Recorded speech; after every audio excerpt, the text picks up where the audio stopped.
The name Garry McCoy is synonymous with Australian motorcycle racing after a stellar career that saw the Sydney side winning races in the 500cc and 125cc classes, as well as victories in rounds of the World Superbike Championship. His rise to prominence in the early 90s was spectacular.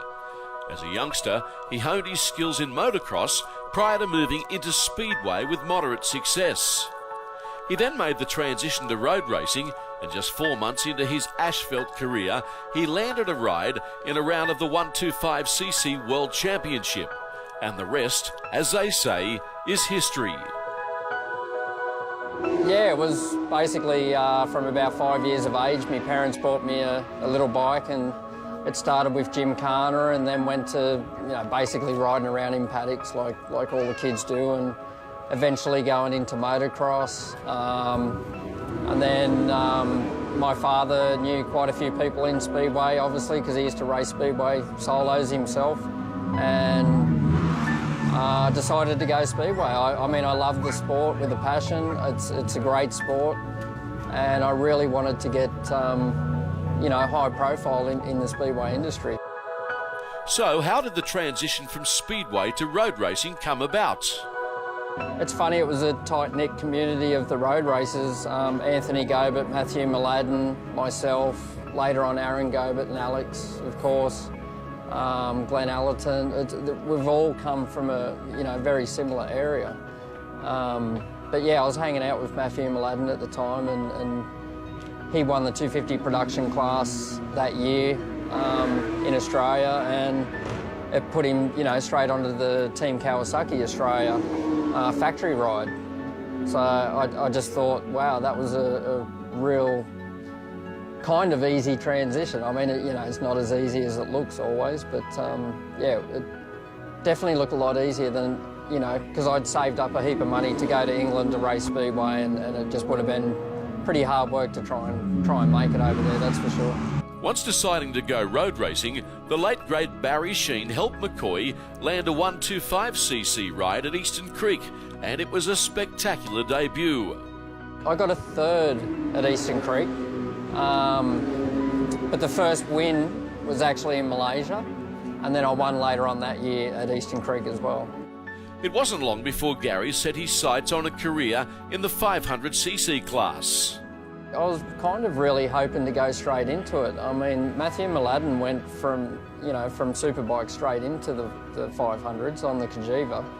And we both used to sort of train together and ride around on, CR 500s or big 500 two-stroke machines. And I really believed, I could have handled it.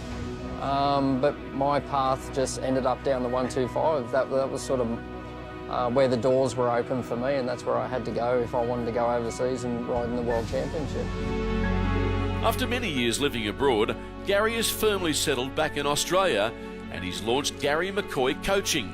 Like you said, basically I just want to help all the young kids and try and put them through pretty much the same course that I went through, I mean, it just starts from riding at a young age. I think dirt is very important, and that's what I'm really plugging through GMCQ. I've got flat tracks and speedway tracks and this, natural terrain motocross, and then I've got a few other little circuits that you can train on as well. So it's really just putting them all through their ropes, and then when they, get onto the road, it just makes it so much easier. It really does. Meanwhile, Garry says he's very impressed with the progress the Australian Superbike Championship has made in the past 2 years. Yeah, I think it's great. I mean, the last couple of years I did notice there was a bit of a fall in it, and it really needed to be picked up. But what I've seen, what's been happening this year, it's really great to see. And at the same time, I want to again try and work in with MA and get some of these kids and even older people, whoever it is, to come out to GMCQ and get the thing sideways.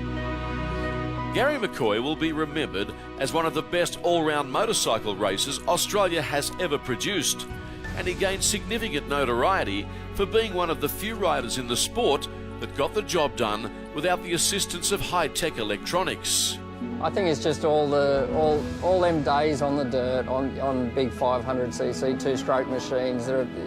you know, they're just like riding a wild bull, and you just need to work it out and try and keep it in control. And I mean, Wayne Rainey was one of my idols. He was the one I really looked up to when I went into road racing, and we actually used to speak at the track, you know, before he had his accident and all. And yeah, it's good to hear, but I think, yeah, it is a small talent. A lot of the people out there now are just riding with electronics, and it looks quite easy.